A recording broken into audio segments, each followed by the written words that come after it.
வணக்கம். செய்திகள் வாசிப்பது நித்யா.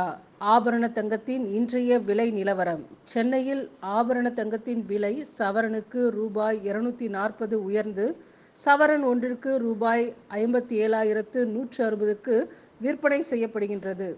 கிராமுக்கு ரூபாய் 30 உயர்ந்து ரூபாய் 7,145க்கு விற்பனை செய்யப்படுகின்றது. வானிலை அறிக்கை. தமிழகத்தில் நவம்பர் 26, 27 ஆகிய 2 நாட்கள் ஓரிரு இடங்களில் மிக கனமழைக்கு வாய்ப்பு உள்ளதாக இந்திய வானிலை ஆய்வு மையம் தகவல் தெரிவித்துள்ளது.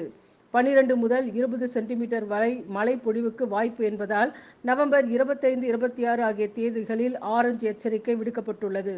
குமரிக்கடல் மற்றும் அதனை ஒட்டிய பகுதிகளின் மேல் ஒரு வளிமண்டல கீழடுக்கு சுழற்சி நிலவுகின்றது. கேரள கடலோர பகுதிகளை ஒட்டிய தென்கிழக்கு அரபிக்கடல் பகுதிகளின் மேல் ஒரு வளிமண்டல கீழடுக்கு சுழற்சி நிலவுகின்றது.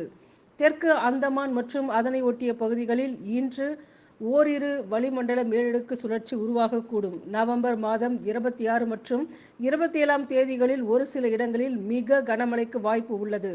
நவம்பர் 25 முதல் பருவமழை வலுவடையும் என இந்திய வானிலை ஆய்வு மையம் தெரிவித்துள்ளது. இன்றைய விளையாட்டுச் செய்திகள்.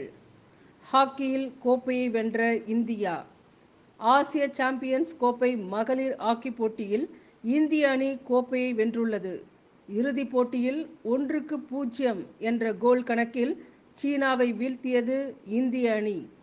இந்திய அணி 3வது முறையாக ஆசிய சாம்பியன்ஸ் கோப்பையை வென்றுள்ளது.